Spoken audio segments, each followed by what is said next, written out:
We start, yeah?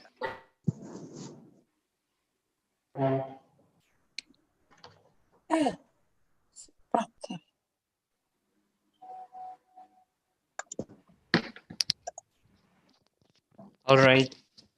Can we start? Dari mana itu, Sister? Okay. Sister Lucia, selamat sore, Sister. Apa kabar, Selamat Bu? sore. Halo. Selamat tidak ketemu, Bu. Bagaimana Ya. bukunya? Udah hampir selesai barangkali, Bu. Ya.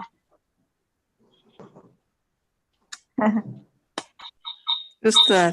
All right. Please excuse. We will Yes, start sister. now. Good afternoon. Good morning, everyone. I'm Toto Subagio from Periplus.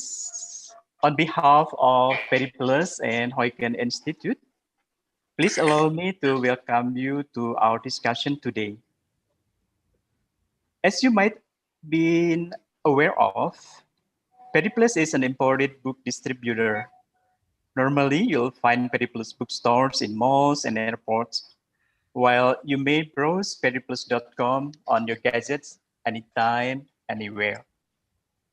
Meanwhile, Heuken Institute consists of people who are promoting the love of Jakarta, reviving the flame of love of the late Father Adolf Heuken. To begin with, let us dip into Jakarta's atmosphere with the following medley. Batavia Rhapsody, which is specifically recomposed by Paulus Emmanuel, performed by Soropa String Quartet, and dedicated to the late Father Heuken and also to us all. Okay, please, the video, Mas Tony.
Okay. Thank you so much to Mas Eman and friends for the medley. Ladies and gentlemen, the late Father Heuken was a Jesuit, meaning a member of the Society of Jesus. That's a religious order in the Catholic Church. This afternoon, let us welcome Father Benedictus Hari Yuliawan SJ, who is the superior of the Jesuits in Indonesia, for the opening speech. Over to you, Father Benny, please. Thank you, Mas Toto. So good afternoon, everyone. As mentioned, my name is Benny. Just call me Benny for shorthand.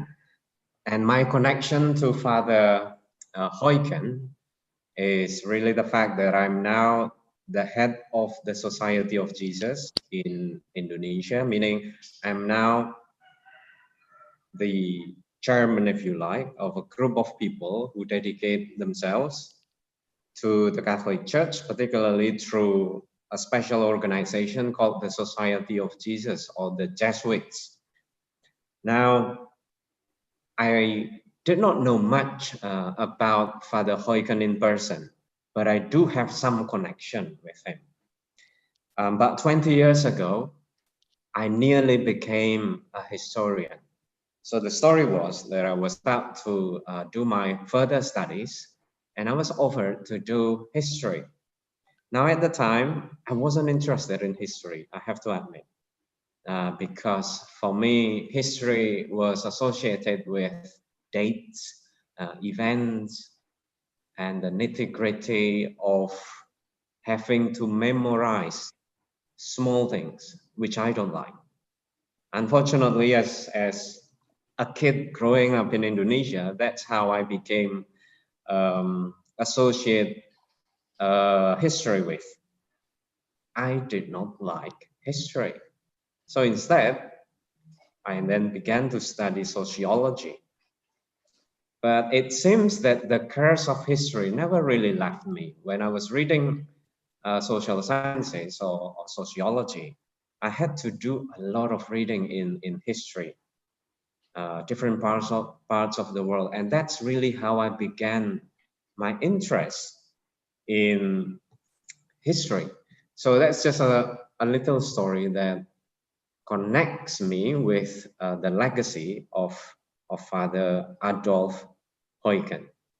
But I really want to dwell on that, why history is not attractive to many Indonesians, my generation, but also the younger ones.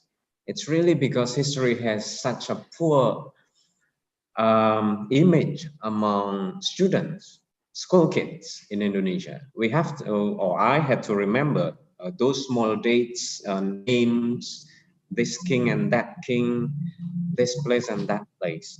And it wasn't attractive at all. And then again, from a more expert perspective, history in Indonesia is always perceived from a certain point of view. Everything about our past is almost always connected to the War of Independence. So if you ask a random young person in the street in Jakarta what they think of history, and they would simply refer to the War of Independence as if the 350 years of colonial period is just wars. But it's not the case. It's not the case. It's not the only thing that happened in the past and should be associated with history. That's how I see this book. It came to me about 2 or 3 days ago, and I managed to go through the first 2 chapters with great interest. Why this book is very interesting for me? It's because the book succeeded in inciting interest. This is a piece of history, but at the same time, it's written in a way that would make people like it.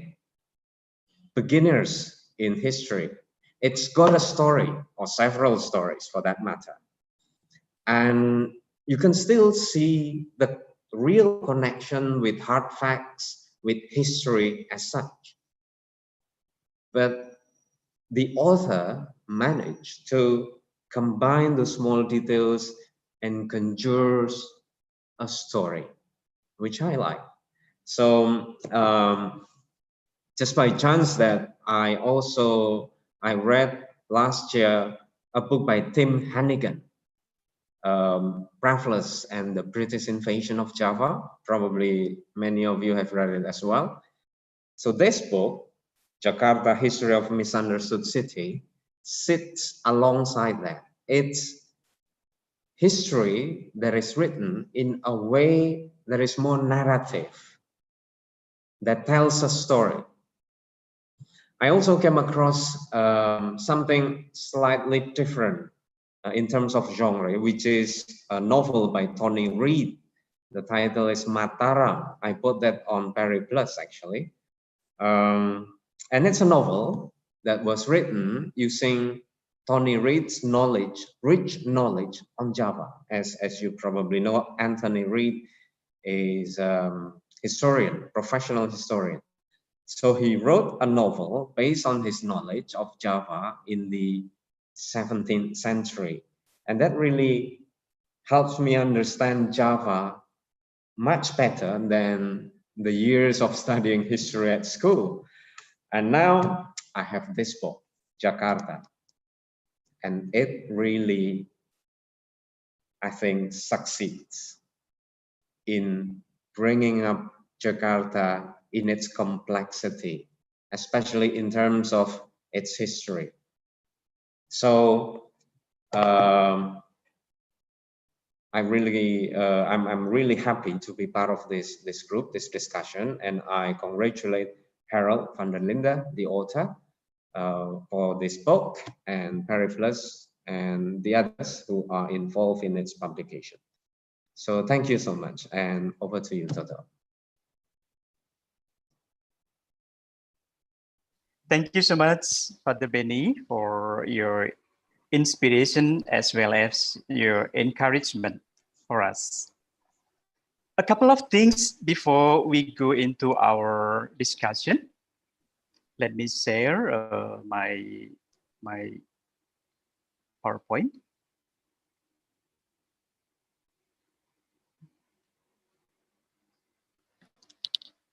Just a couple of things. First of all, would you please self-muted your own microphone?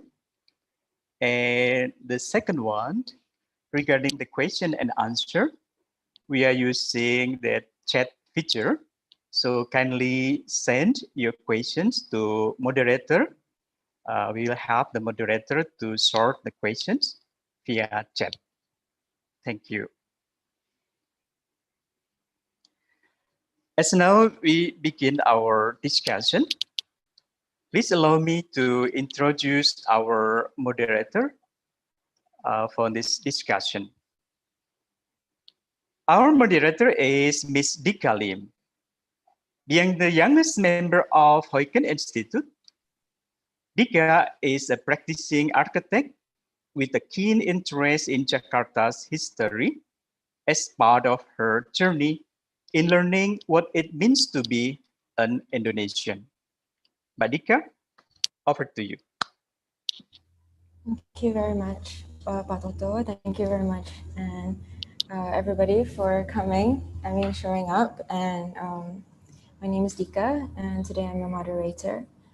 Okay, so regarding this book, I just want to say that Indonesia is this unity of many different cultures, from Sabang to Merauke, and that knowing our roots. Oh, yikes. Hi, everyone. I hope everybody can hear me clearly. I'm Dika. I'm your moderator for this evening, for this afternoon. So I just want to say that Indonesia is a unity of many different cultures, from Sabang to Merauke, and that knowing our roots sometimes make our identity rich, diverse, and meaningful wherever they may be. History studies these roots and gives us a clear picture to try and understand the context of how time, society, and culture had come together in the past. Herald's book, Jakarta, History of a Misunderstood City, is one that began with a Dutchman tracing back his roots to Indonesia, and now having grown those roots in Jakarta since 1990, he tells us the story of Jakarta that weaves with his own heritage. In a very compact book, we are given vivid stories of people's lives, their motives, place-making events, and places that have not stood the test of time. In a virtual face-to-face presentation, Herald will give us an insight into how this book came to be, the process that involved an impressive, extensive bibliography, and his depiction of Jakarta as a complex melting pot, growing since its inception until now. So the first round of questions and commentary is by the prolific and admirable historian Ibu Mona Lohanda, who's here with us today. She's a specialist in VOC history, translating 10,000 pages of VOC archives, including her 40 years at the Arsip Nasional Republik Indonesia and numerous publications on Batavia. She has been a historical consultant for a wide variety of projects, from building revitalizations to medical data. Followed closely is our author and historian of several publications himself, Mr. Scott Merrillees. His books is filled with photos of the 19th century urban development of Jakarta over the last 200 years. And his latest book, yet to be released, is Faces of Indonesia, 500 Postcards, 1900 to 1945. Alrighty then, Herald, please, the screen is yours. Thank you very much. And with that, I'm going to start and see if I can share my screen. Let me see quickly how I do this now. There's normally a share screen option. At the bottom, Can you there's a see green my button.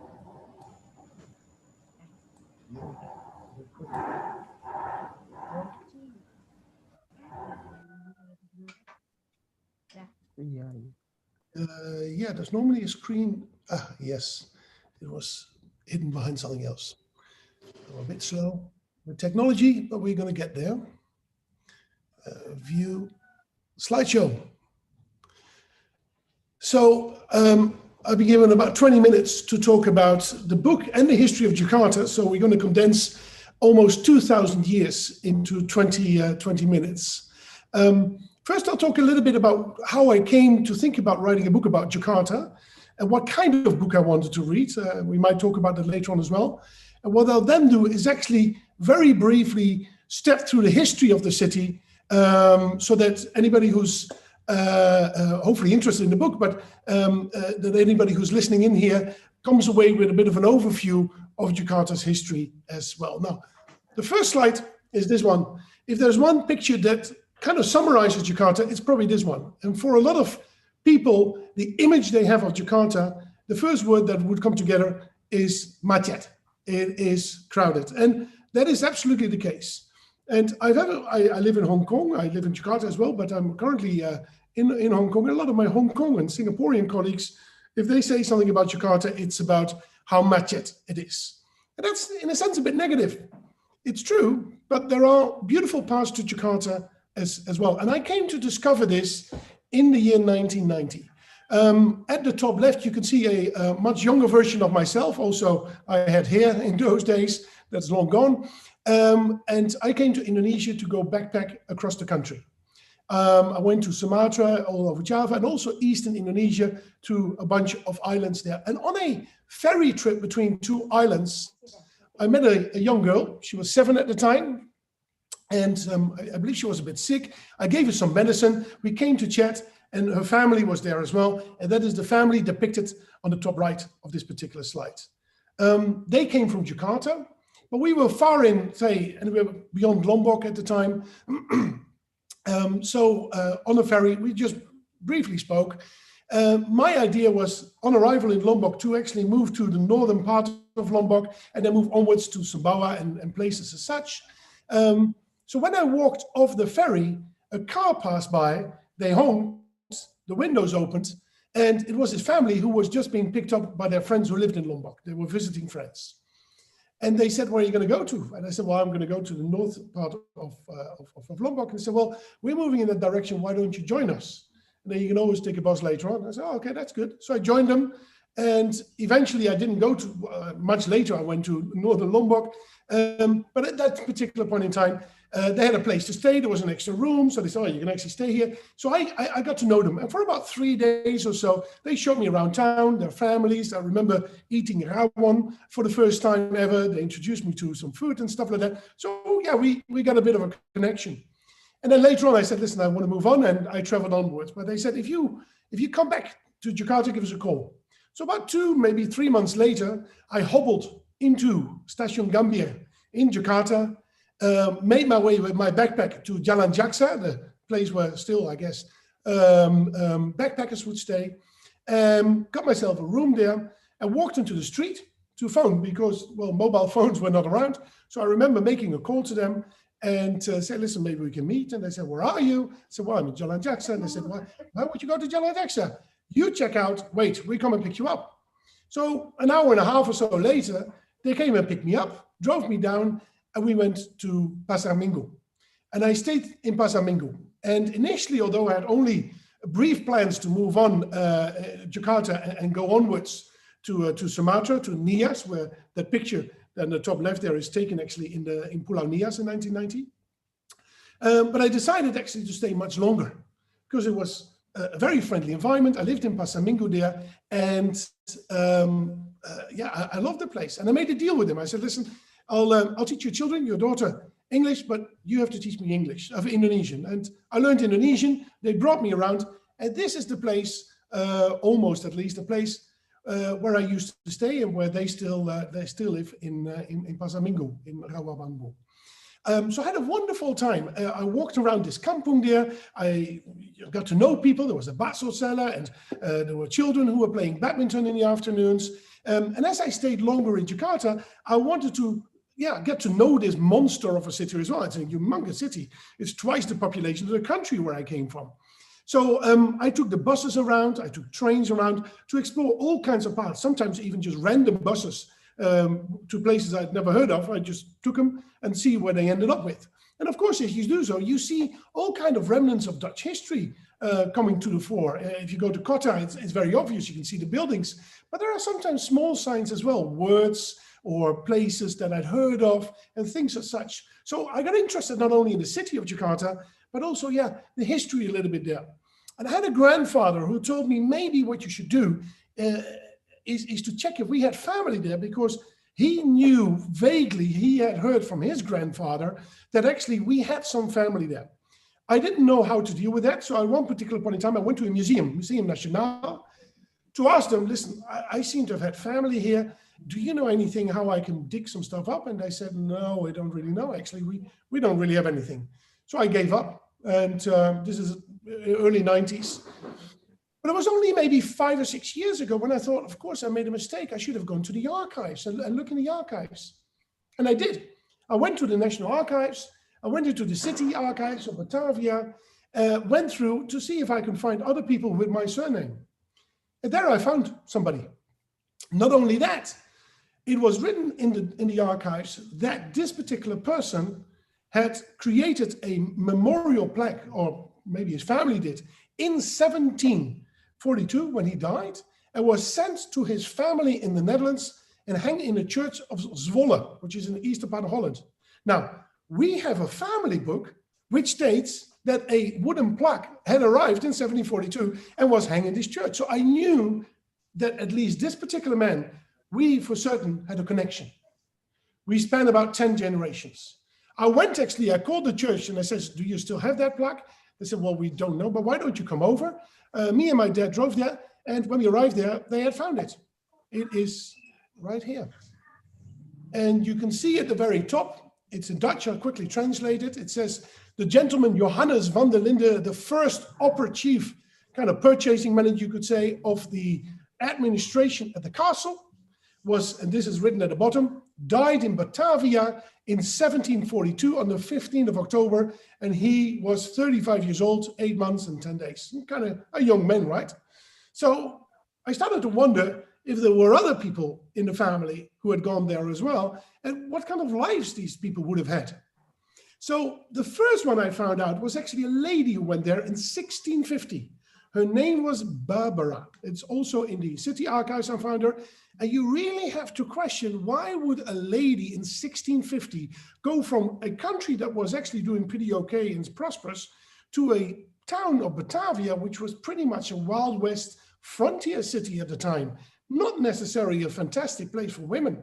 I honestly don't know why she went there. I just know she was the first one. And it seems, and as I got more details available, that she was connected to this Johannes as well. So she was probably a great-grandmother or something like that. So suddenly, I lived there in Pasamingo, met these fantastic people who were extremely hospitable. There's a hospitality that is unique to Indonesians, I believe. Take me in, teach me Indonesian, learn me everything about what it is to live in Indonesia. And I find my own family there. So yeah, the idea of actually doing more research on this and maybe writing this down started to emerge. But as I wanted to write a book, I had a clear idea in mind what I wanted to do. First of all, to me, the city of Jakarta was not traffic jams. It was the people that I'd met there, amongst others, that family in Pasamingo, that had been so hospitable and had taken me on. So I wanted to write about the people, including, of course, maybe some of my family members. Secondly, I wanted the book to be extremely accessible. The city in itself is already difficult to access. Ini kayak book launching. But it would be nice if it is a very easy, accessible kind of book. And as Father Benny actually mentioned, Tim Hanneken is a writer. He also written stuff about Indonesia in, I think, hopefully, a similar kind of style. So as I went to study the history of Jakarta, I also was always acutely aware to try to find these stories of people. And I didn't just want Dutch people who'd lived there, but it had to be Indonesians or Chinese or Englishmen or whatever. It didn't matter. And I had to go through different kind of sources sometimes to find these stories. And here's a bunch of names of people that are written down there very quickly that make a prominence there. Treintje is the first one, is a lady who arrives in the 1620s. Has got quite a tough life there actually, but is extremely entrepreneurial. And we know about her because she went to court, and the courts asked her what her life had been in Batavia so far, and she told the story in detail, and it was all written down. So we have these archives where we can actually find these stories. Jan Pondaat is a watchmaker. There is a lady in the middle, Johanna Maito, who is actually involved with a murder case.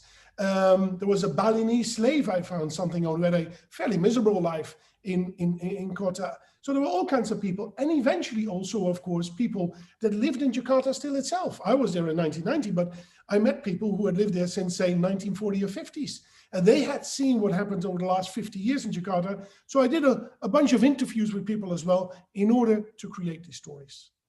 Now, the history of Jakarta, and here we're going to go stepwise, very briefly, through about, say, 2,000 years. The history in Jakarta probably starts actually thousands of years ago. We know that people lived there because there are archaeologists who find evidence that people lived there. But the first evidence that there really was a city is related to this stone. And this is a picture taken from the Jakarta History Museum in Kota. On the stone, you can see 2 feet and some inscriptions, which look a little bit mysterious. And when this stone was discovered, I think it was in the 1860s, professors of languages looked at it and said, this is an Indian language from southern India, Pandawa. And Indians had arrived in Indonesia. They had taken with them religion, trade stuff to trade with, of course, but religion, Hinduism, but also script. And some of the first places seem to have been heavily influenced with that. The 2 feet on the top here are actually a reference or a comparison that is made to Vishnu, a Hindu god. And the inscription says something broadly like that there was a king, Purnavawan was his name, and that he made kind of a big canal, irrigation works he had put in place, and there was a big celebration, and about 1,000 cows were slaughtered. That's what the inscription says. That was around the year 450. And that means that if there is any first evidence that there was really a city, that must have been it. We know now that there was a city. Historians have figured this out. There was a city called Pura Sunda. that city, so we're talking about 455, 600 or so. That city was located roughly where Bekasi is located now.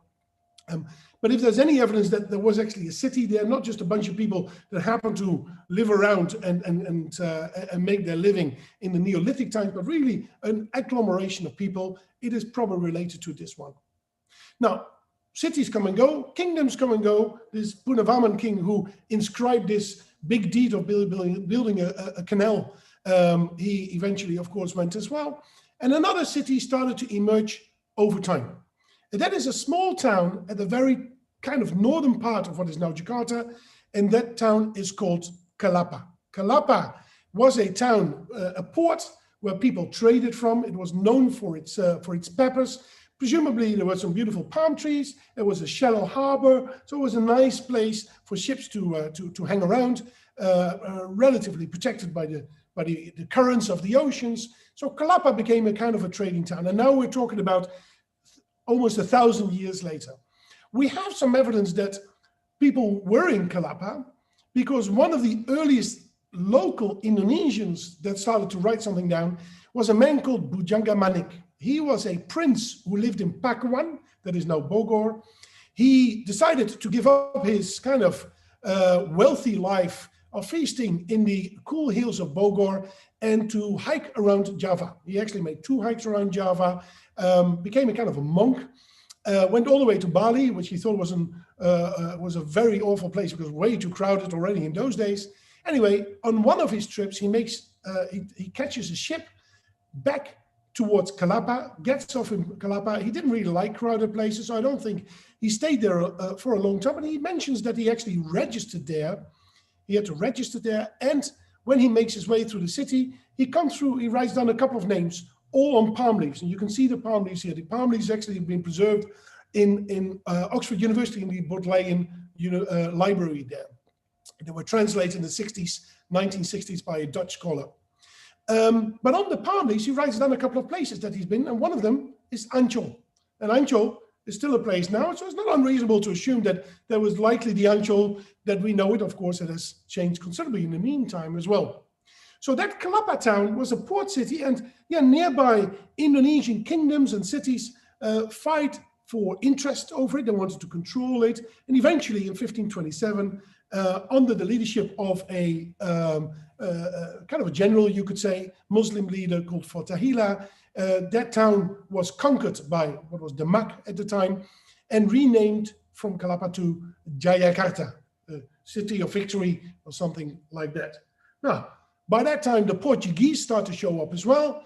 And about 100 years later, the Dutch start to show up as well. And all of them initially use this as a trading center, but of course they want control as well. And here enters a man, Jan Pieterszoon Koen, which is quite a controversial figure still in Dutch history.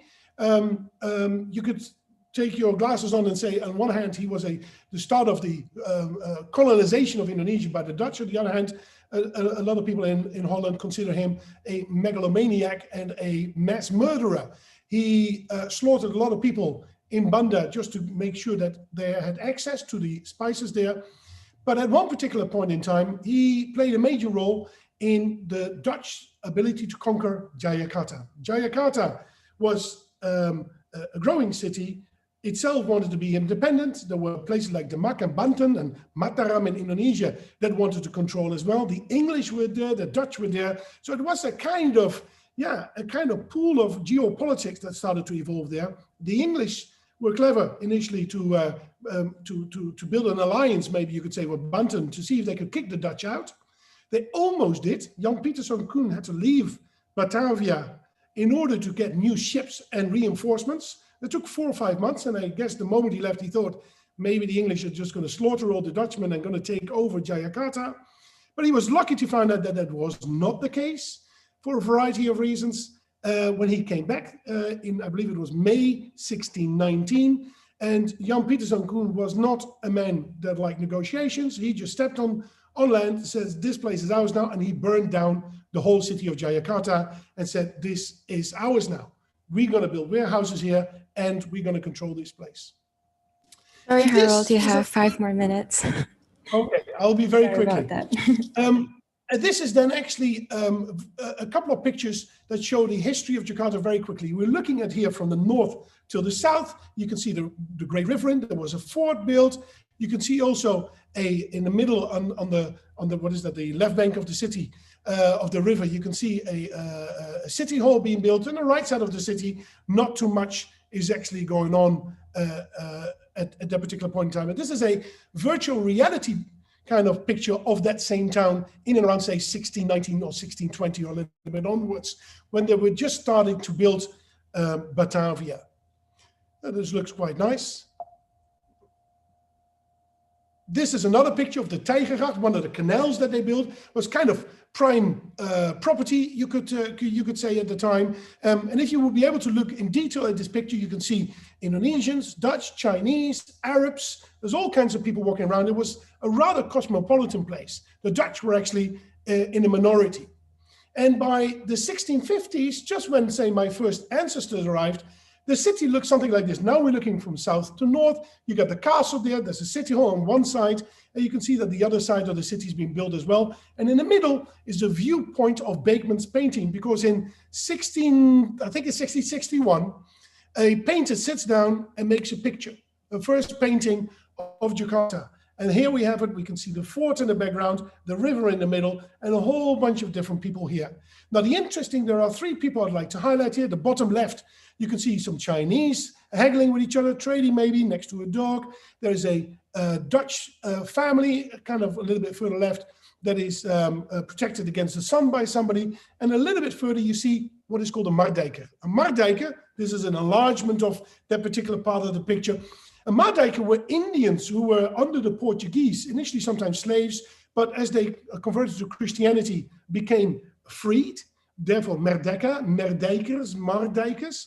Eventually, a lot of them ended up in Batavia, and they started to mingle with all kinds of people. And a culture started to emerge that took elements from these Mardijkers, Indian, Chinese, Arab, you name it, local Indonesian. And from there on, eventually, the Batavi culture started to emerge. Now, very quickly then, on how the city grew, you can see Batavia in the top here.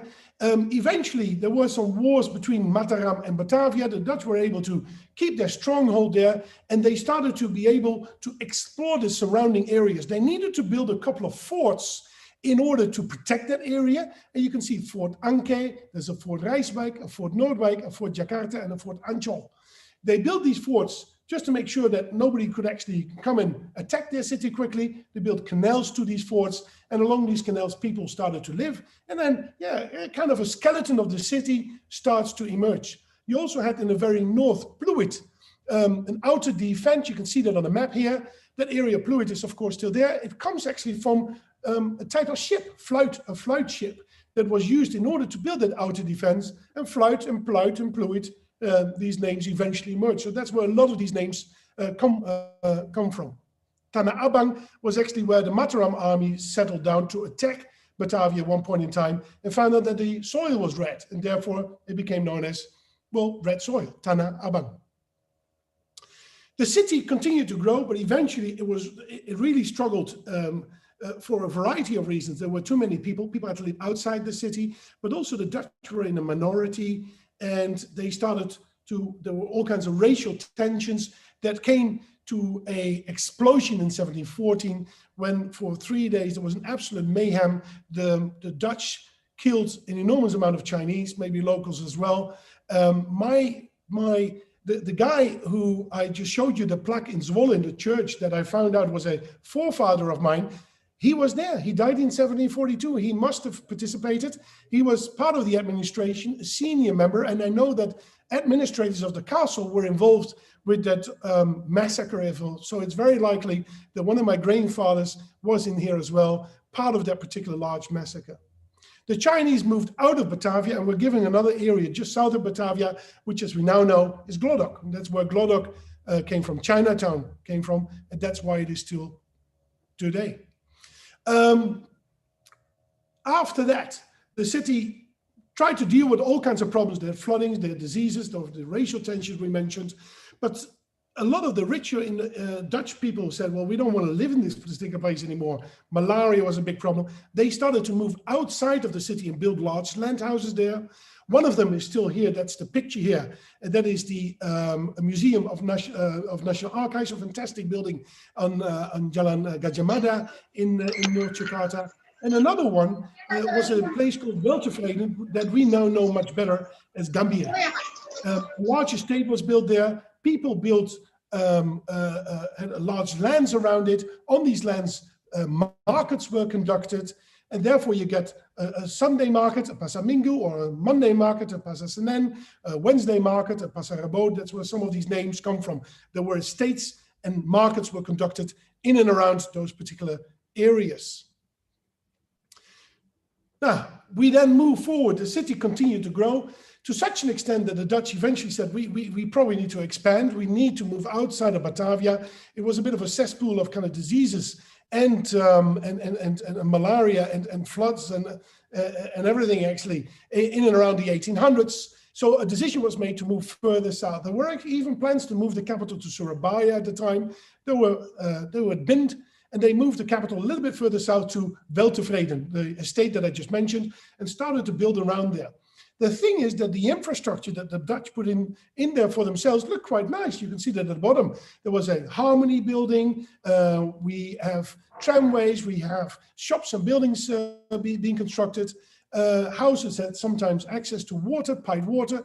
But the infrastructure in the kampung surrounding these places was quite of a different nature. You could see that at the top. No water pipes. And therefore, Jakarta continued to grow without actually having access to some kind of regulated water supply. That meant that people, and that happens now still, people had to drill down into the soil in order to dig the water up. And if you do that over a couple of centuries, well, the water underneath the city disappears, and you start to see that the city starts to sink. And some of these problems that we face with now started to emerge in those days. Now, we now make another step forward in the 1900s. This is a picture of a particular school, Gymnasium Willem III. Eventually, the Dutch said, listen, we can't have all these people that rule Batavia or the Dutch East Indies being educated in Holland, come here, know nothing about the place. Some kind of school needed, education needed to be set up. That school is there. It's still there in Jakarta. You can see a more recent picture of the school there as well. It meant that higher education became accessible in Indonesia. And to a certain extent, some of the people that would later shape the movements towards an independence in Indonesia, a lot of them went to these kind of schools. So that is an important part of the growth of Jakarta as well. Then we make another step forward into the 1920s. As I said earlier on, I wanted to build stories around people that had lived in this particular city. And in the 1920s, I came across a story of a lady that was murdered by her pembantu in Jakarta. It became an enormous kind of problem for the Dutch because suddenly you had a 27-year-old girl that was murdered by her pembantu. If that happens anywhere, it could happen in anybody's house. So a certain nervousness comes out of the articles that I read about this particular murder case. That murder case took place in Jalan Sawo, that is in Menteng, Gondang Dia. This picture is very close to that particular house where this took place. But you can see that in the 1920s, I have the impression that the Dutch at that particular point in time had a clear inkling that the Indonesians were not necessarily wanted those Dutch around, that there were people saying, listen, we want to control our own country. But at that particular point in time, there was no way for the Indonesians to move the Dutch out. That opportunity, of course, came much later, as we know, in the 1940s, after the Second World War, when Holland was on its knees and Indonesia was able to declare independence. And after 4 years of struggle, I learned at school that Indonesia went independent in 1949. In Indonesia, of course, in 1945. So you can see that even my Dutch government told me stuff that is not completely correct. But in 1945, that city became part of an independent Indonesia, and it just absolutely exploded in size. It grew phenomenally quickly. All kinds of people from Indonesia moved to Batavia because of the very simple reason that that's where the money was made. And in the book, we interview a couple of people that did this, that came from Padang or that came from Central Java and made a living in Jakarta and had all kinds of different views on what happened, including, for example, what happened in the mid-60s when Indonesia went through a kind of upheaval and change in government. And that's where we stand now. And at the end of the book, I'd like to look forward a little bit actually as well, because history is nice, but it's also nice if we can say something about the future. And if there's one thing I'd like to say in the very end of this presentation, that hopefully Dika is not too long for you, if there's one thing I can say is that one thing that has impressed myself with Jakartans is that they are incredibly creative kind of people. Everybody, when there is adversity, floods, bad weather, people are able in their own way to deal with this. The city of Jakarta has some major challenges, floods, poverty, you name it. We all know about this. But if I look at how individual Indonesians and Jakartans can deal with their own similar situation, I think if we then aggregate that up to 30 million people, there is an enormous amount of kind of creativity in that city in order to deal with these challenges. So I am actually quite optimistic on the future of Jakarta. And I think the city is actually a better city now than it was in 1990 when I arrived, when there were no subways and not even some of the toll roads were still in place. Now, I hope I have not overdone my time, Dika, but that is a quick introduction to the book, as well as the city history of Jakarta. And I hand it back to you. Thank you so much, Harold. Thank you for trying to whiz by. It is very difficult to condense a book. For everybody else, if you are interested from that tantalizing sneak peek, please get to Periplus where you can get this book. There's so much more that you need to know. Up next, we have Ibu Mona Lohanda, which will be sharing her thoughts.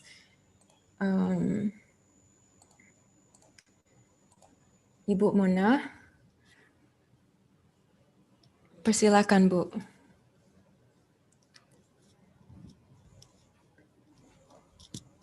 Bu Mona mungkin harus di-unmute. Oke, yuk.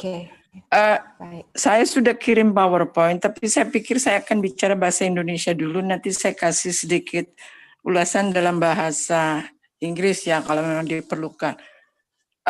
Begini, saya sebetulnya agak kaget ketika di kontak Mas Yudo. Saya nggak kepikir bahwa ada kaitannya buku ini dengan Heuken Institute. Tapi anyway, karena saya sudah bilang saya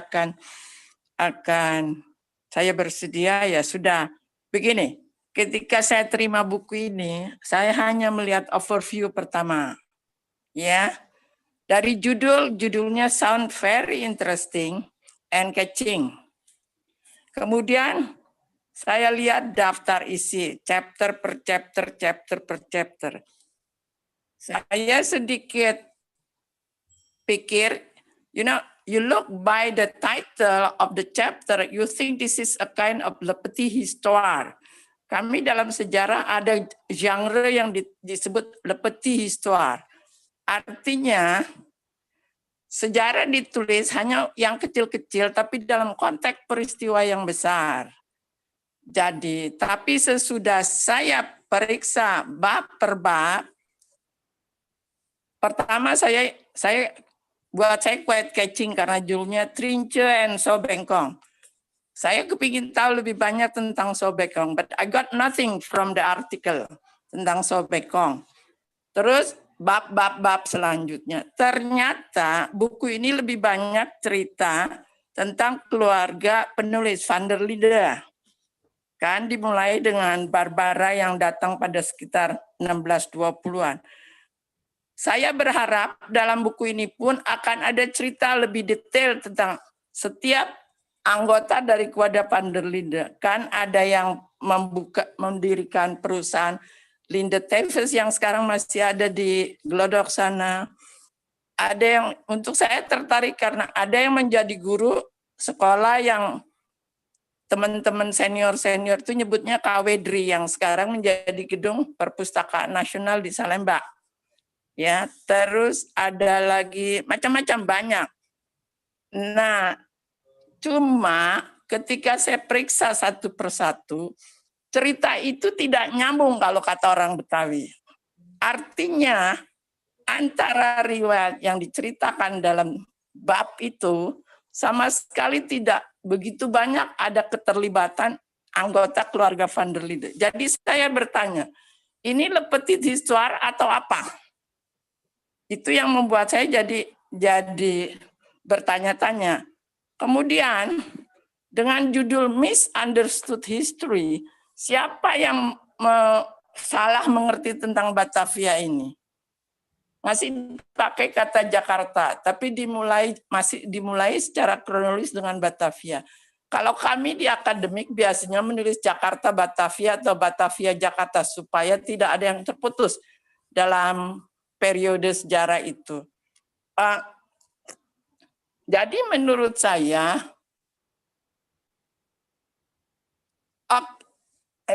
itu confused dengan buku ini terus terang. Buku ini mau dibilang academic works, popular, jurnalistik, apa gitu. Sebab ini campur-campur. Kalau orang Betawi bilang ini gado-gado cemara nih rupanya. Nah, jadi saya terus terang dengan 1000 maaf, saya tidak bisa nangkep buku ini maksudnya apa. Ya. Nah, terus dan judul ini, why did the writer wrote the misunderstood history? Jakarta ini selama ini sejarah Jakarta orang salah mengerti. Di mana salah mengertinya? That's what I think. And then setiap bab you tell something about Trinche and Sobengkong. Then you talk much about Saraspek, Jan Peter Sunkun, and many people. And then there is one chapter I was quite interested to know because you mentioned about Jacob Speck with the Prach and Pral statement, which is very silly according to my Dutch friend. And then there is also about you repeat about the Peter Erbeveld, right? Because it's already, if you want to know more, teman-teman yang tertarik tentang Peter Erbeveld, kalau Anda menemukan bukunya, itu Pramudia menulis dalam buku Tempo dulu. Ada tentang Nyai Dasima, ada tentang Peter Erbeveld. Dia buat tentang detail, karena dia mengambil dari koran-koran berbahasa Melayu zaman itu. Ditulis ulang oleh wartawan-wartawan itu. Jadi, nah, apa ya? Buat saya sebenarnya agak confusing buku ini. Ya, so masalahnya karena saya diminta kalau saya biasa untuk membuat overview satu buku ya saya buat sudut pandang secara akademik. Tapi buku ini apakah akademik? Akademik dengan pengertian ada reference, ada footnotes, ada index. Referensinya pun ketika penulis menyebut tentang arsip dari Andri, and saat tulis dengan initial, it should be Andri. Arsip Nasional Republik Indonesia, bukannya Andrew. You didn't put into detail the list of the item that you use. So I got confused with item that you use from the Batavia archive. Tidak ada. Actually, ketika dibilang sama siapa, you want to know more about the archive Batavia. We have the local archive of Batavia from the early 17th century until because I make the list, until 1904. The collection consists of about 600 items, stukken dalam bahasa Belanda, and the volume is about 31 meter linear. But if you want to know more about Batavia in the whole, you have to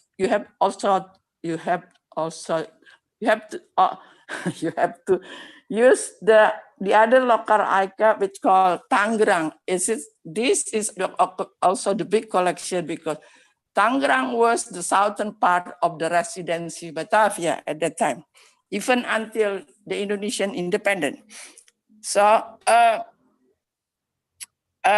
then if you want, and then also there are some about for sure Batavia is the headquarters of the VOC, and then capital of the colonial government. So there is also the VOC collection, also quite a big collection, 2 kilometers. Also, some people who are interested to know about Batavia from the colonial point of view, they can use the archive. But for Indonesian point of view, we have to move on. We cannot rely on the colonial time, but we have to move on.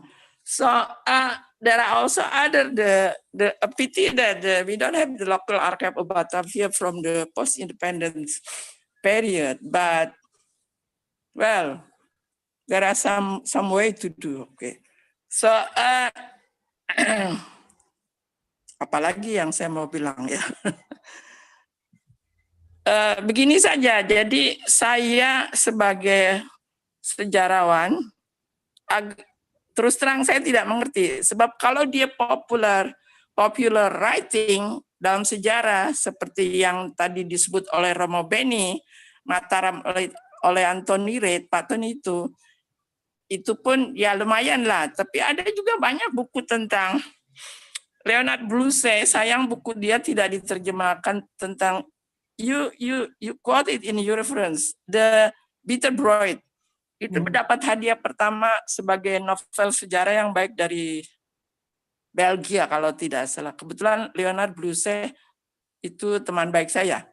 Terus ada banyak cerita yang bisa untuk Jakarta, jangan khawatir karena sebenarnya bibliografinya cukup banyak. Ya, saya kira dari saya sekian dulu. I think the audience got my meaning.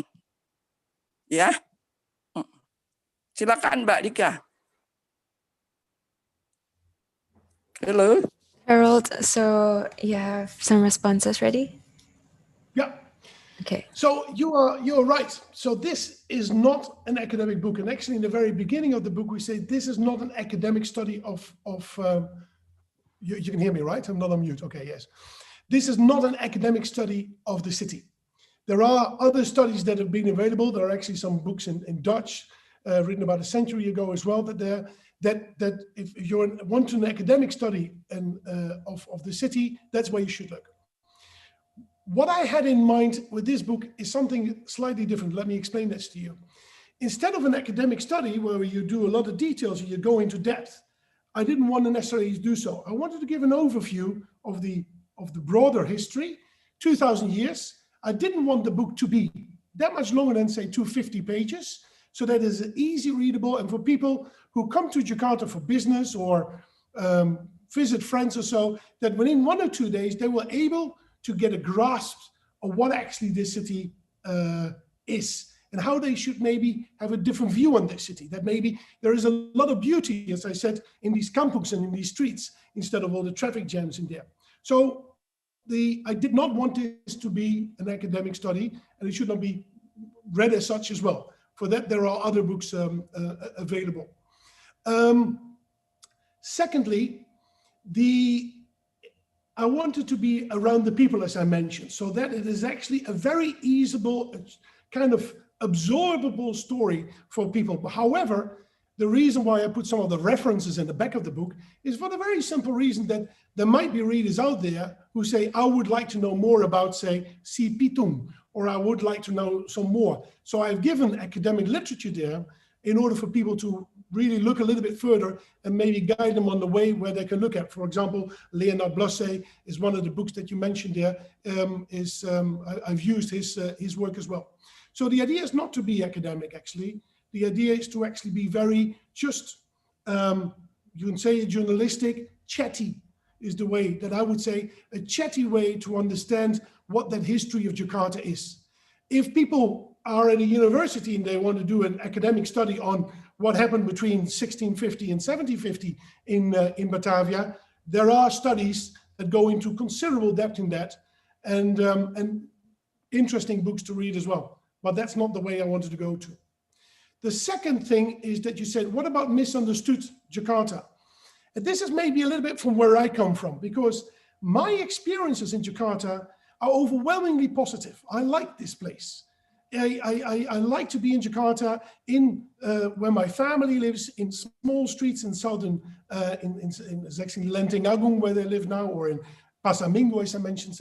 I like to walk around, meet these people. I have a very enjoyable city. However, a lot of the people that I meet, in particular outside, but even also inside Indonesia, have negative experiences about the city. They don't like it.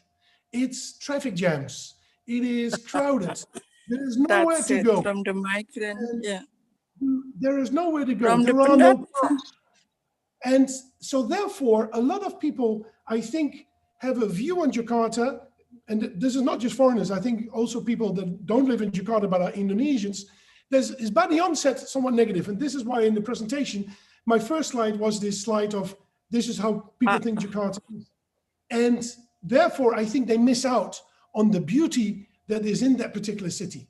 If you're a foreign business traveler and you go to the Mandarin and you have your lunch at the Hyatt and you walk around, you have a couple of meetings in Kuningan and in Sudirman, you complain about the traffic and the heat. That is the experience that defines Jakarta for you at that time. The unfortunate thing is that that is not Jakarta as I see it. I see small alleys and people who sell satay and lontong and that is, and I think they miss out on a city that is actually quite beautiful. And that's why I said it's a misunderstood city, to get people who are very cynical about the city also to read the book actually. Yeah. I got it now, because the title is taken from the point of view of the newcomer. Exactly, and not from somebody like yourself who is actually an expert in this.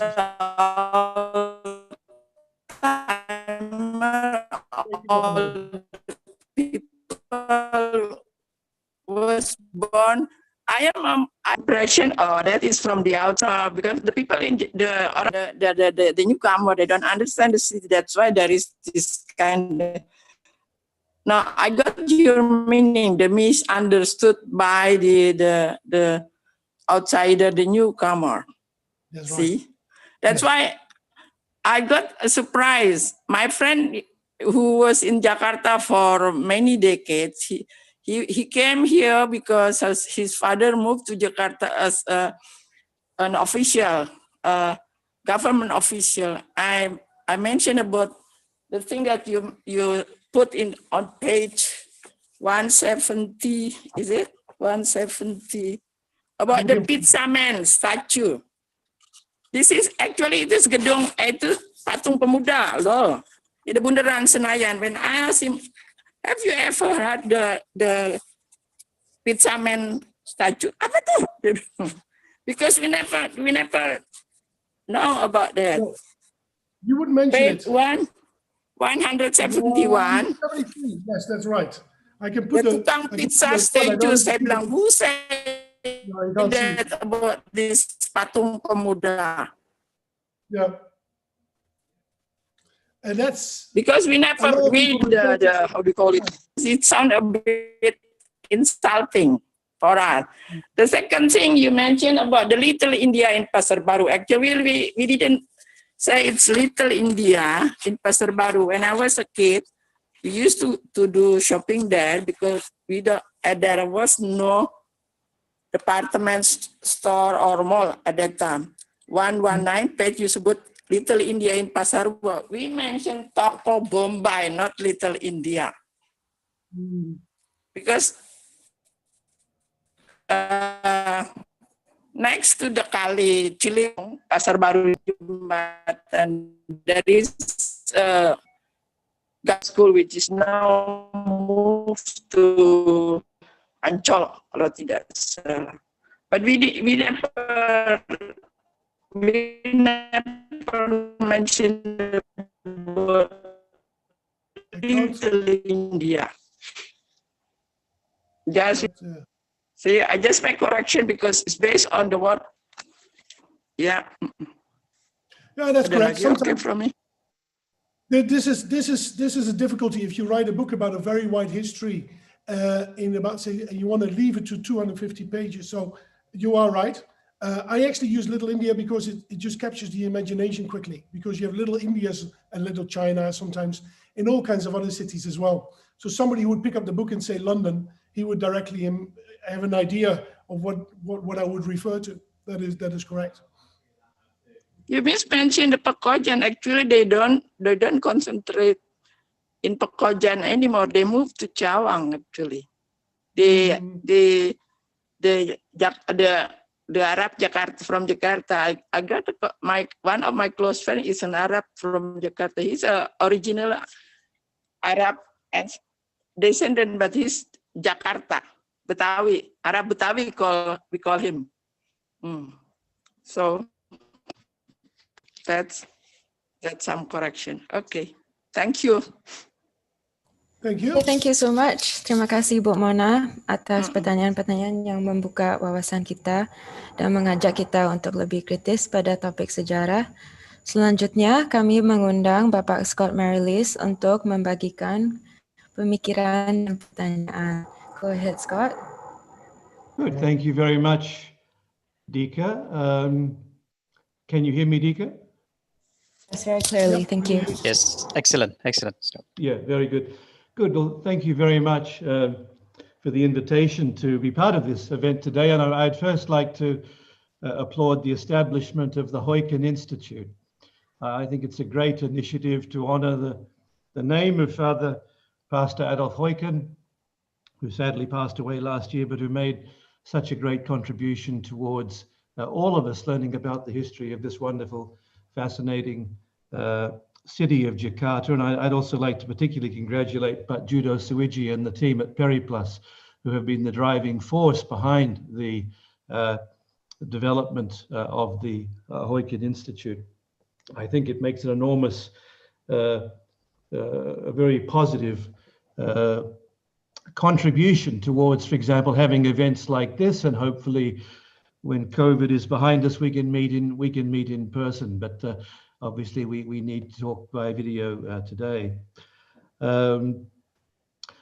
I would also like to congratulate you, Herald, on the publication of your book. We need more people writing about Jakarta, and I think it's great that your enthusiasm for the city of Jakarta, your love for the city of Jakarta, and your fascination for this wonderful city has shone through very clearly in your book, and I welcome it as a positive contribution towards helping people understand more about what is. I agree with you. I agree Jakarta is a misunderstood city, and it's misunderstood in the sense, as you correctly say, that it's a city that people tend to have negative connotations about.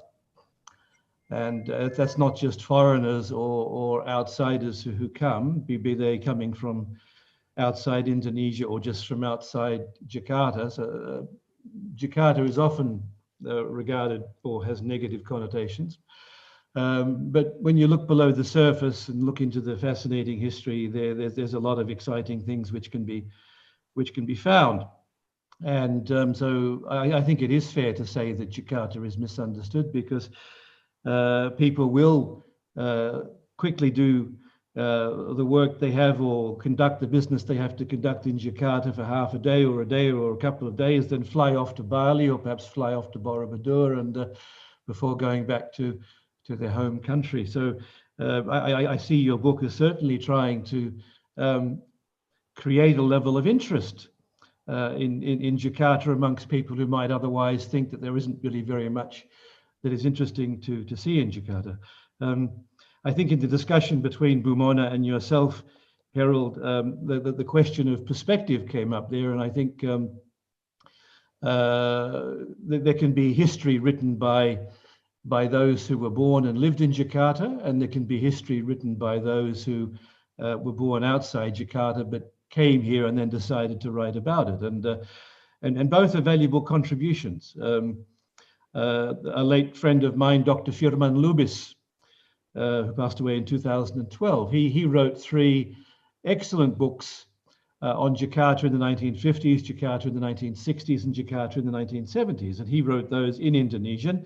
As someone who was born in Jakarta in 1942 and who his book on the 1950s was his recollections as a teenager in Jakarta in the 1950s, and then his second book was his recollections as a university student in the 1960s, and his third book was his recollections as a young lecturer and a young doctor in Jakarta in the 1970s. Now, his contributions are always going to be different to, for example, what you and I write, Herald, because you and I were not born here and we didn't come here until we were well into our teens. I was 19 when I first came to Jakarta, I think pretty much the same age as you were. And so it's very interesting that a person whose home is Jakarta from the day of birth, like Dr. Firman Lubas, will see Jakarta in a very different way and have very different experiences and different perceptions than, for example, yourself or myself, who came much later. But both sets of perceptions are very valid. Dr. Lubas's, Dr. Firman's, the late Dr. Firman's perspectives were wonderfully important, and I commend the fact that his books are still in print and are reprinted every now and again. He sadly passed away because certainly for someone in 20 years from now, or 30 years from now, or 50 years from now, if they're going to want like an oral history of what was it like to live in Jakarta in the 1950s from someone who spent the entire decade living here, Dr. Firman Lubas's book will be pretty much one of the only things out there that will answer those questions.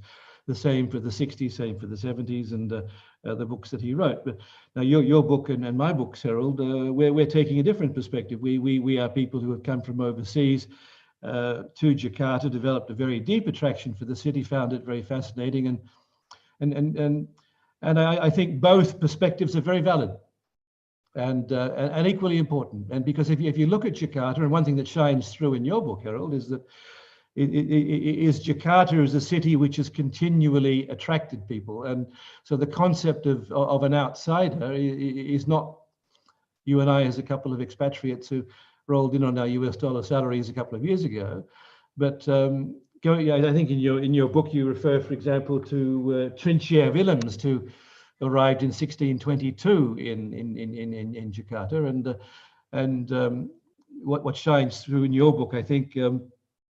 Is the personal aspect, the people aspect, the fact that people have been attracted to Jakarta for centuries, and you can go back to the very earliest days of the city, and you see someone like Trinchier Willems, who maybe she came to find her fortune, or maybe she came to find a better life, but either way she traveled all the way from Holland to Batavia. And then you have others like a century later, you have Linde Miero and your own possible ancestor, Johannes van der Linde, who 100 years later, after Trinchier Willems, also as outsiders came to Jakarta to find adventure or find a fortune and find a life for themselves. And then you mentioned Jan Pondard 100 years after that, who probably did the same thing, and then a century after that, you have Leo and Johanna Maitamo, who also very obviously came to make a good living, and then perhaps retire back to Holland with their earnings. And sadly for them, Johanna was tragically murdered, and obviously in a history spanning hundreds of years, some people will achieve their dreams and many will not. But I think what is clear is the need to pursue those dreams. And so it's the personal aspect, I think, which very much shines through. One thing I enjoyed about your book, Herald, was how you made Jakarta a history of people. I know probably the main criticism of my books is there are too many buildings and there are not enough people. And I know I focus more on urban development and architecture, whereas I think you certainly cannot be accused of not trying to have a human element, because I think the human element comes through very, very clearly, and I think that's a very strong part of your book. And not only that you describe their lives, but I like the fact how you talk about how you describe the city in which they would have lived specifically at the time that they were there. So, for example, you talk about, for example, Trinchier in the 1620s, and you describe what she would have seen in the 1620s as she was walking around. And I think that's a very interesting approach to take, that it's almost like a 3D type of approach to history. You have a person there, and what would she have seen as she was walking around? And for example, Jan Pondar, almost 200 years later, with his watch shop on Bota Nieuwpoortstraat. And again, it would have been a fascinating time to be there with the VOC having already collapsed and Daendels having arrived, and the British on their way or possibly already there as well. What would he have seen, and what would he have viewed, and also your own relatives in the 18th century, or possible relatives, what would they have seen? So I think this personal aspect is a very strong part of your book, and I very much commend you for that. One area where I agree with Mona was that I found your family links described in the book just leaving me wanting more. And if you do a revised edition, I'd love you to join the dots. And it's amazing that you have this link going back to possibly the 1650s in Jakarta, and I think that's quite extraordinary. And to join some of those dots, I think will be very interesting as well. And I fully respect also that, as you say, you're preparing a book which is not meant to be academic, and it's meant to stimulate interest in Jakarta and provide an overview and give a human element to a city which has always attracted people from outside and will continue to do so. When I say outside, I don't just mean foreigners coming from outside Indonesia. Jakarta has always been a magnet for people all over Indonesia as well. And we see people coming from Sumatra and Java and Eastern Indonesia and Sulawesi. Sadly, some people were brought to Jakarta forcibly. As you mentioned, some of the poor slave girls who had pretty miserable lives and no rights and were just sold on the slave market, and their points of view and their needs and their requirements weren't considered at the time. So it's all part of the history of the city, and obviously there are unfortunate aspects to every city's history, but again, you haven't shied away from those, and they are part of the personal history of the city. And there's nothing wrong with it not being an academic history. I mean, let's face it, Father Heuken didn't write academic histories either. Father Heuken's histories were very readable. Academic histories are often not very readable. Father Heuken made his books very, very accessible and very, very readable. And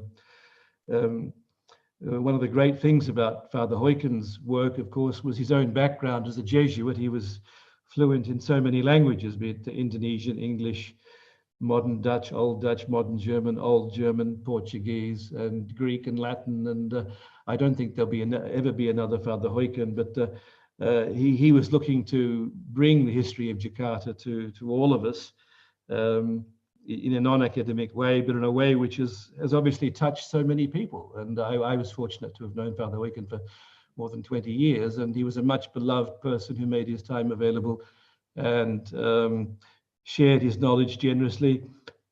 On one hand, he was fortunate living in Menteng, such a central part of the city. On the other hand, it was a bit of a curse too, because it made it so easy for people to visit him. And but he even as he advanced in years, he never said no, so long as you had made an effort to read some of his works before you went to visit him. There are stories, of course, of people who hadn't read his works and turned up at his house and expected to have him explain the history of Jakarta to them, and he would then promptly send them away and go and tell them to do some reading first, which is only fair enough. But for those who came prepared and had done their own research and reading and wanted a good discussion with a master, then Father Heuken was very much that man, and we all love him and miss him. And I certainly recall in my very first trips to Indonesia in 1981, 1982, and I certainly recall being out in Sunda Kelapa in 81, 82, and starting work in Jakarta in 89. There was a real lack of material written about history in any language. In Indonesian, there wasn't much. In English, there was very little. There was plenty in Dutch. And as Harold, you point out, a lot of that was written a long time ago.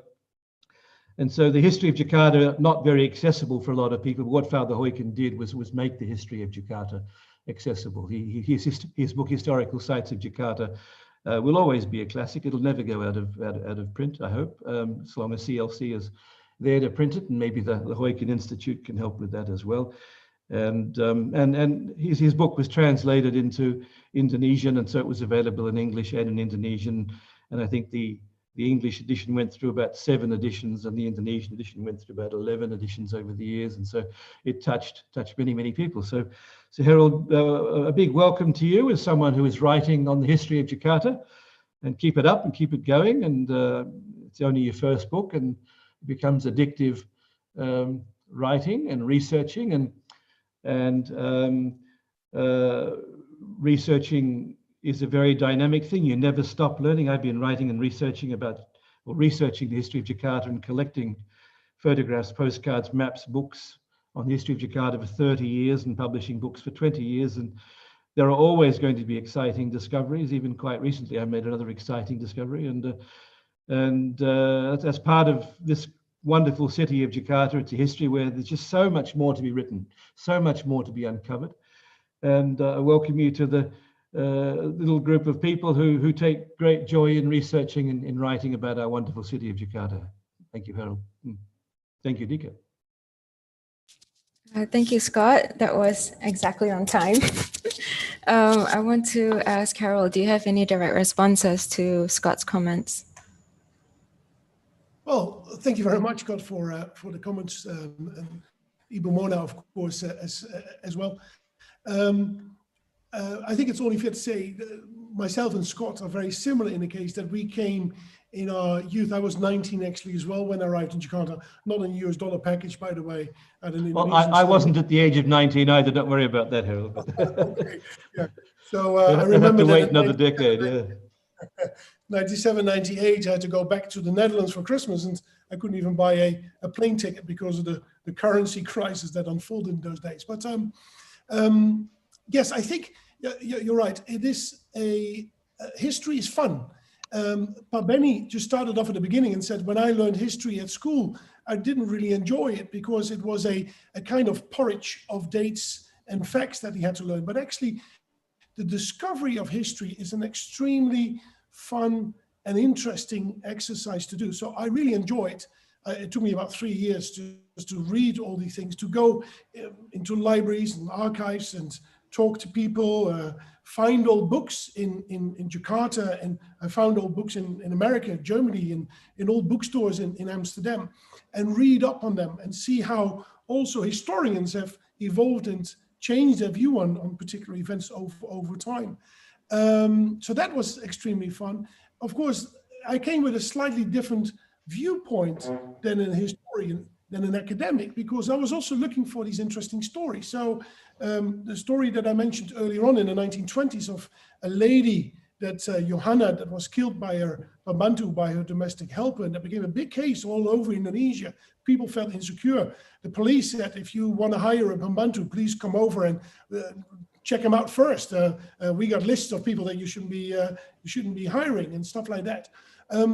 To go through that and actually, because things are digitalized now, to actually read up on these things in newspapers in the 1920s and see how that story unfolded is extremely fun and extremely exciting. And yes, I do have plans to write more books and also more about Jakarta or Indonesia in general.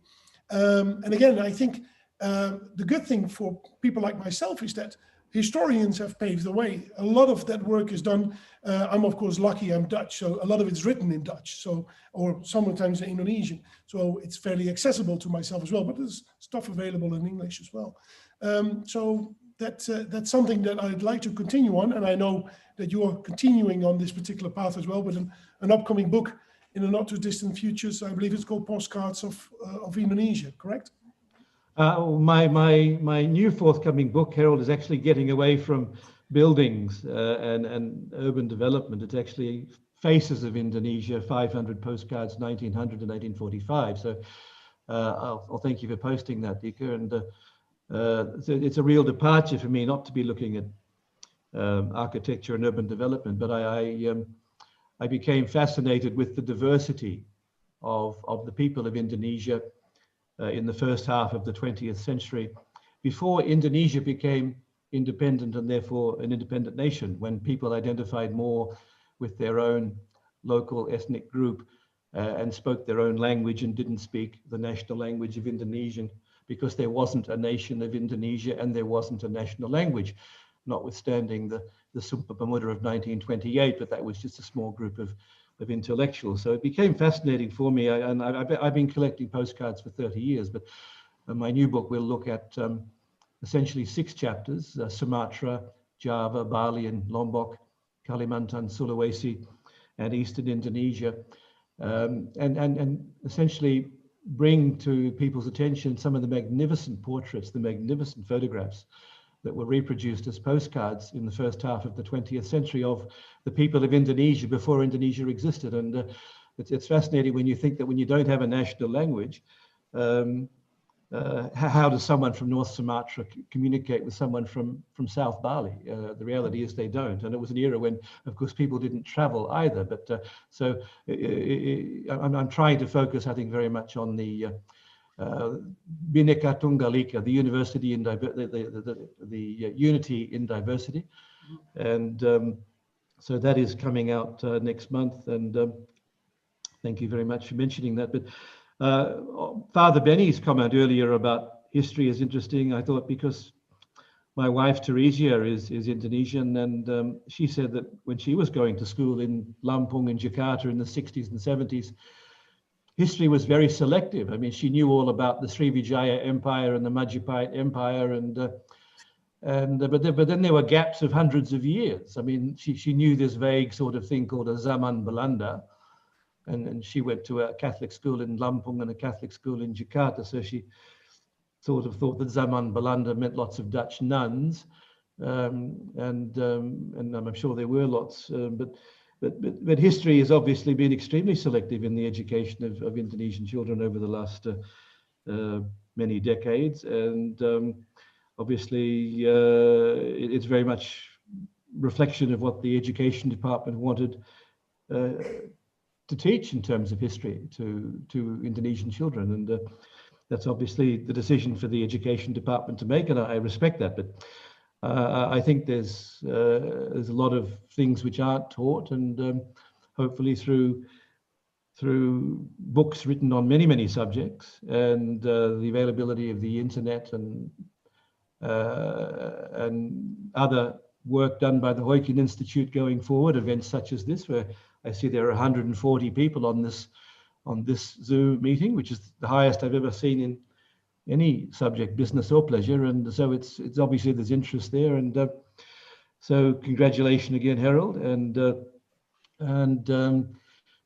congratulations to Pak Judo and the team at Periplus, and to all those working hard to make the Heuken Institute something which will be a very positive contributor to all of us learning about the history of Jakarta and perhaps other parts of the history of Indonesia in the memory of our wonderful old late friend, Father Adolf Heuken. Thank you, Dika. Okay, thank you. So now we shall move on to the Q&A session. Everybody has some burning questions, including myself.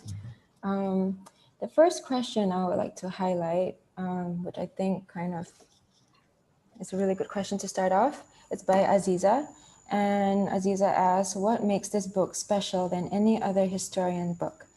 What is the biggest challenge the author faced in writing this book? And how did you overcome to keep on going? Harold? Okay, you broke up very briefly in the middle there, but you said what is special about the book. And first of all, I'm not aware of any books that in about 250 pages in English, put the whole history of the city together. And just to hook on what Scott is mentioning earlier on, I found actually that the ones, I thought there would be interest from foreigners who would travel to Jakarta, but I actually found there's quite a lot of interest coming from Indonesians themselves who want to know more about their own history on and beyond what they've learned at school, which tends to focus, probably rightly so, after what happened after 1940s, 1945 or so.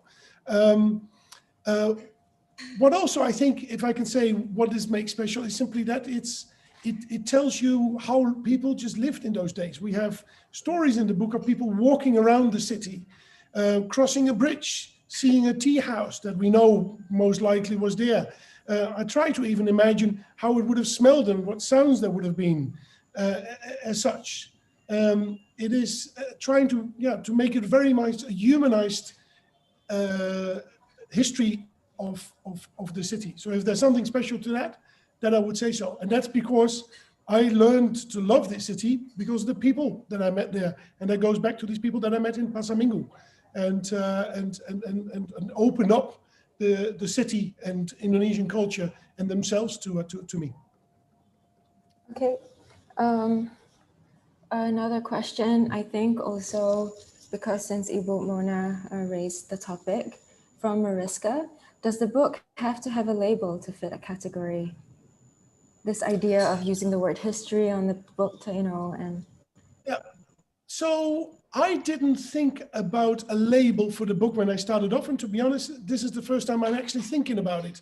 I was actually more thinking about who the persons were that I would write this for. But to be honest, to a large extent, I did this for myself. I found this just very interesting to delve into the history of this particular city. There's so many stories still to be discovered there, similar to what Scott has mentioned. I didn't have anything, I knew I didn't want it to be academic. I wanted it to be, what else? It wanted to, that the general public, whoever was interested in Jakarta, that it would be an easy, accessible book. And I imagine people over a weekend say, instead of a Netflix series, I'm going to read this book. Or a businessman and his wife who arrive in Jakarta for a week, and the lady says, oh, I got this book, I'm going to sit at the pool and read it. Or maybe somebody who lives in Solo and is interested in the history of Jakarta says, oh, this is for me just about enough. I don't need a 500-page deep analysis of the history. I just want a broad overview. So I had the people in mind that I wrote for, but not so much any particular classification that I wanted to put it into. I think the question also, Dika, goes to this deeper point of historiography. That there are many ways of representing history. I touched upon it earlier. It can be the history from the person who was born in a particular city or country, or history as written from someone who came at a later date, or someone like the Dutch historian in the 19th century, Veth, regarded as one of the great historians of Indonesia in the 19th century, but he never actually visited Indonesia at all. Or are we talking about a visual history, for example, or is it purely a written history with no visual aspects to it, no images? So there are many ways of representing history, and we don't want to go into a long discussion of historiography, but each of them are all very, very relevant. For example, there could be a book of portraits of the people of Jakarta, say, taken by a modern photographer, let's say in the year 2020, and if it's a very skilled photographer. For example, I recently purchased a book by a young French photographer called Marius Morax. Forgive my terrible French pronunciation. He's probably, I think, under 30 years of age, but he's an extraordinarily talented photographer, and he traveled around Java taking really quite magnificent photographs of the people, and that's a very important contribution to both the history and maybe even sociology as well. But it doesn't have to be referring to articles in an archive or even have any words. Sometimes it can just be the image itself which moves us and makes a contribution. So there are many ways that one can make a contribution, and there are many ways that one can express their own desire to contribute to an understanding of the city. Mm-hmm. Okay, so our next question, I think, has a topic on colonialism. So one of the readers asked, this is from Yus Sadia: to what extent do you understand and reuse the old colonial archival, in which it was often produced with some tones of discrimination in your book? I think there's a bigger topic on which I also want to ask on. During the writing of this book, have you had any revelations or layers, facets of the Dutch colonial light or shadow in Indonesian society that is tangible or intangible? Yeah, so it's actually funny that earlier on, some people said, maybe you should have actually put more stuff of your own family in there. I actually felt that if I would do so, it would become a little bit more like a colonial Dutch kind of story. So I actually tried to hold back a little bit on that. But I've had some other people who said as well, you could maybe add a little bit more of your own family stories in there. I didn't want to overdo it. But I guess this comes a little bit back also what Scott mentioned on historiography, in the sense that we only can see history insofar as it is being presented to us. And of course, a lot of the documents that are easily accessible were written by the Dutch, and their viewpoint of that this was simply their land and they could do whatever they wanted with it at some particular point in time. They looked at the society and people in society in a very different way than we do. We have to simply acknowledge that, but if you go through the book, I try to get all kinds of different stories. So there is a story of a Balinese slave in there who was eventually ended up in court, and there's a court transcription of what she said. So we can see how her life was through her eyes. It was kind of a difficult, miserable life, honestly, but we could see how her life and the city were through her eyes, through these documents.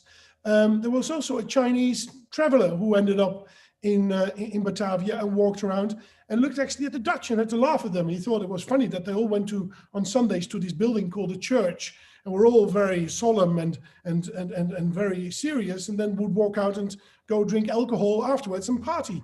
He had to laugh at that. So we have also a very different perspective coming from a Chinese person, which was an outsider, but looked around in Batavia. So I try to, if so far it's possible, to get different kinds of perspectives. And sometimes we have some academics actually have found old archives of the Chinese community some time ago and have translated that. So we can use that to a certain extent, and I have used that to a certain extent as well. But yeah, you got to acknowledge that, of course, what we see of history is what is left for us to see. And that is biased sometimes, and we've got to understand those biases. Yeah. Yeah, history is a tricky field where you need a lot of evidences to support all these stories, and also be careful how you narrate all this. Then, Dika, the perspective can also change, even looking at the same evidence, for example, like Herald is Dutch, for example, and it's 75 years since independence. Now, if you were to talk to someone, or that first generation that felt that they lost the Indies is all largely gone, but there was a lot of bitterness in that generation. And then I think the generation which followed, I'm not Dutch, any Dutch people, including Herald, please correct me, then that followed, the following generation, perhaps the children or whoever, wanted to forget that they didn't experience it themselves, but their parents did, and they saw their parents' bitterness, and they wanted largely to forget that. Then you have another generation, maybe 20, 30 years ago, where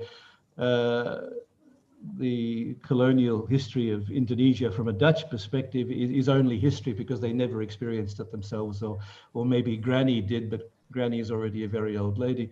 And now we're getting into a generation like my own children, for example, who would have people. My children are in their 20s, and Dutch people in their 20s now would have no link really to the colonial era at all, because great grandparents have already passed on, and so you can look at the same set of facts, but see it differently. And I've noticed in Jakarta too, after my books have been published, I've done a lot of tours of Jakarta over the years, historical tours, and a lot of young people, meaning let's say under 40, often don't see Jakarta as being something which was as being a colonial city. They see it as being their city. Jakarta, for someone who's 25 or 30 years, that doesn't see Jakarta as being a colonial city, because the colonial era ended 75 years ago. Jakarta is their city. Maybe their grandparents might have demolished a colonial building because it was a reminder of the colonial era, but their grandchildren now want to save that building because it's cool. We could put a coffee shop in there, or we could we could put a cafe in there, or hey, we could take selfies in front of it, and it's got a lot of character, which we're not going to find in other parts of the city like Sudirman or Tamrin, where it's all modern buildings. So you can take the same set of historical facts, but different generations will view them differently. Yeah, I definitely agree. And if we had a time machine, I think we would want to go back to relive and find out the truth sometimes. Maybe this is the last question I want to squeeze in for Herald, because we have to wrap it up. Okay, in case the audience doesn't know, Herald is also an equity strategist, and as someone very knowledgeable in both history and the economic side of business side of Indonesia. You're going to give us some stock recommendations, Herald, are you? Yeah, I was just wondering, is there any interesting overlaps between the two fields, that crossed over, and enriched one or the other in terms of our view of Jakarta? And yeah, please share your secrets. Okay, well, I have an idea to write about stock markets. It's a project I'm working on at the moment. Also something about Java, so too many ideas almost. But yes, I am an equity strategist. So for a bank, the HSBC bank, quite noticeable in Jakarta as well, I make decisions on which stocks and which markets we should be going into. That's of course all very technical and stuff, but history plays a very important role. I think, for example, the Asian crisis, 97-98, has determined to a very large extent how companies are operating now and how Indonesians, how the Indonesian economy functions. That's a whole different topic altogether. But I think history is quite important in that particular job as well. Now, having in-depth knowledge of Jakartan history is maybe not necessarily to make good investments. A lot of other skills come to look with that. But I think history in general is something very important to put events in context, and also to see how in the past people have dealt with challenges or issues, and how we as our generation might be willing or have to face with that as well. And as I said, Jakarta has challenges that we cannot deny: flooding, poverty, land is sinking, all kinds of issues. But these issues are not new. And again, history might tell us a little bit what people have done in the past and what might work and might not work in the future. Great, thank you. So in summary, I just want to address this idea of the misunderstanding. Where we are a huge mix of demographics of local Indonesians and people outside, and myself included as a third culture Indonesian kid, we all have very understanding Jakarta. And in light of the capital moving to Kalimantan, some responses have been to ask, what will become the identity of Jakarta? It's going to be left forgotten. And I think books such as this is a quick reminder of that. This is like a people's cry for us to remember who we are. Okay, so I would like to hand over to Pak Budi Lim, who would have us give us some closing comments and explain a little bit about Heuken Institute. Pak Budi.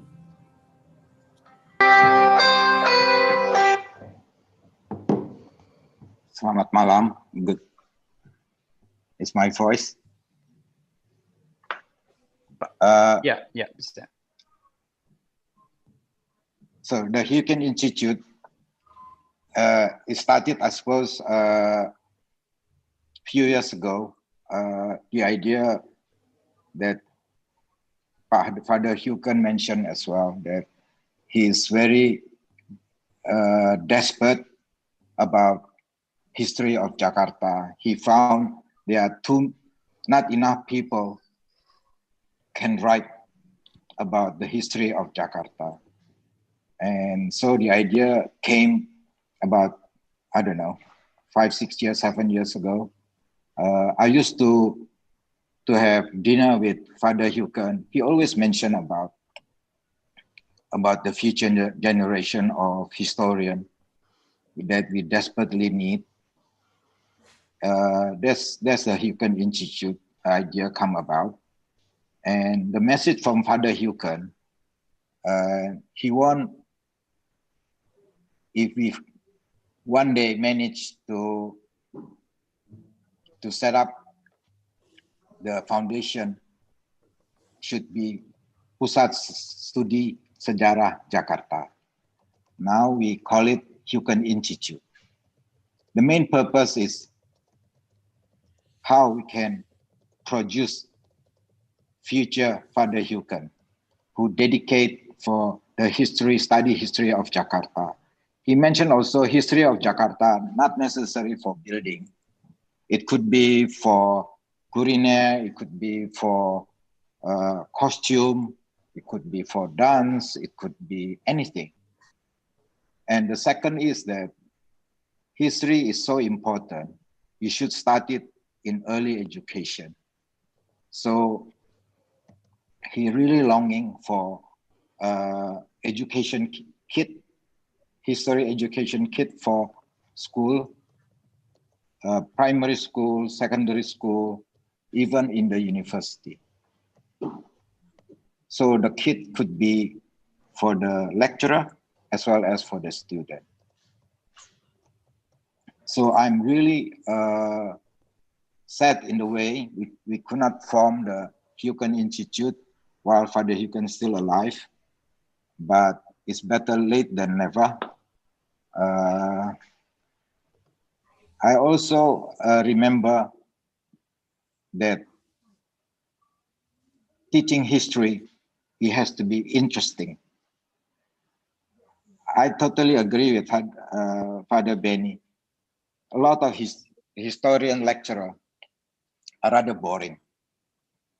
But I was fortunate to have a very good history lecture in the Canisius, SMA Canisius. That was the starting point for me to fall in love with history. I remember I have to study Hagia Sophia in Istanbul. Before I go, I spent there for almost 3 weeks. I studied the history. When I look at the building, it's become alive because I was amazed. The city of Istanbul was conquered by a sultan who only 22 years old. And he was so amazing that he was so diverse. He encouraged the Christian, the Jew to come back because he believed in diversity. He believed in progress. He doesn't destroy the mosaic of Justinian. This was amazing for me at the time as a young student, second year student, to look at the building, because understanding the history, the whole building become alive, the whole city become alive. This is happened again to me when we were doing the restoration of Gedung Arsip Nasional with Pak Hanawal. That's the first time I was introduced to Father Heuken. And in fact, Father Heuken already know about me. So we straight away become friends. And Father Heuken, the way he explained what's happening in the building, is also make the Gedung Arsip Nasional is not pile of brick, but it's become alive. It's like a grandfather that I know. So so that is the importance of the history, I think. Father Heuken also mentioned the common phrase or common tak tahu, tak cinta, tak sayang. I'm sure if you know Jakarta from the history aspect a little bit more, you love Jakarta despite all the traffic jam. So the program for the Heuken Institute, basically the two aspects. Hopefully from there we can develop more for how to teach history, how to socialize history of Jakarta in more interesting way. And we are welcome everybody who want to participate in the Heuken Institute, Pusat Studi Sejarah Jakarta, and you can contact email to hijakarta20@gmail.com. I'm sure we will have a lot of program in the future. We have a website coming up, I believe. We have prepared it for some time. because due to staff issue, but now I think the momentum already rolling again with the support so many people, and I hope Hi Jakarta will move and will be active again. I think thank you for the participant. Hopefully we have another program coming up soon. Thank you. Terima kasih. Terima kasih.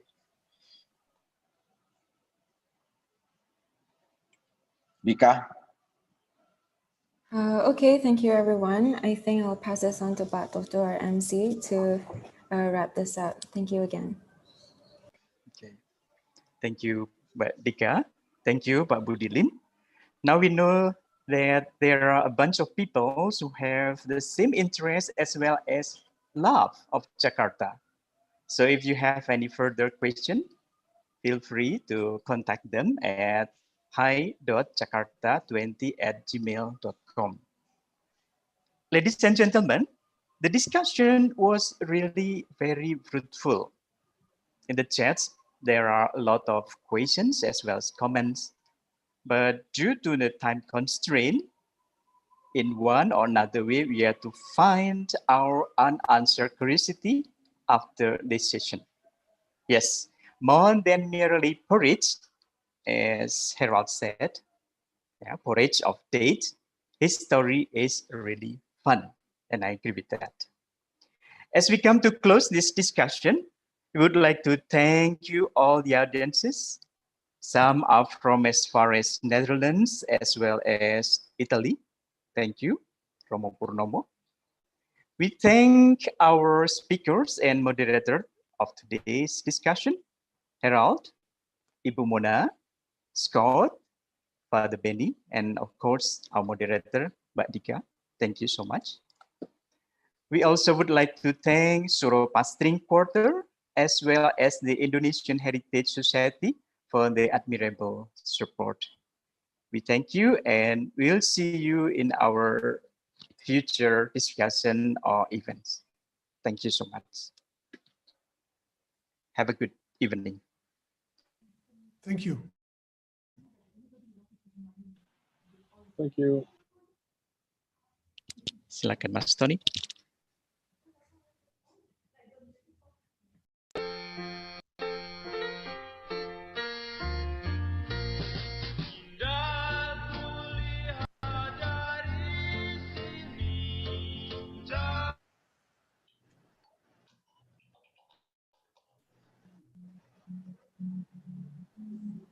Terima kasih untuk semuanya.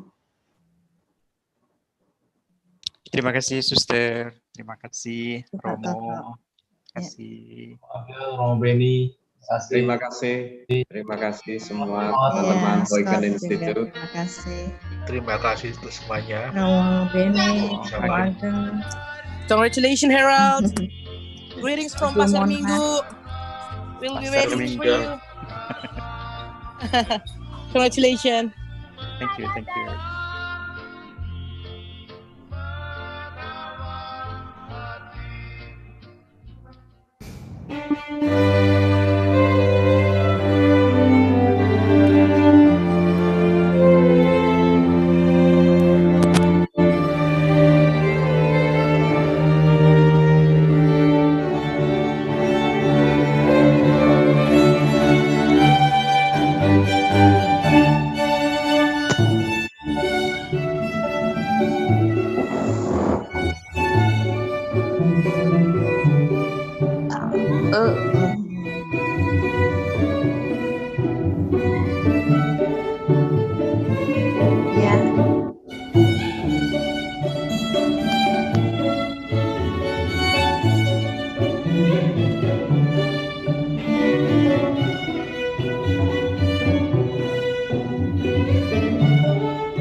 Ya, terima kasih Pak Yudo. Terima kasih.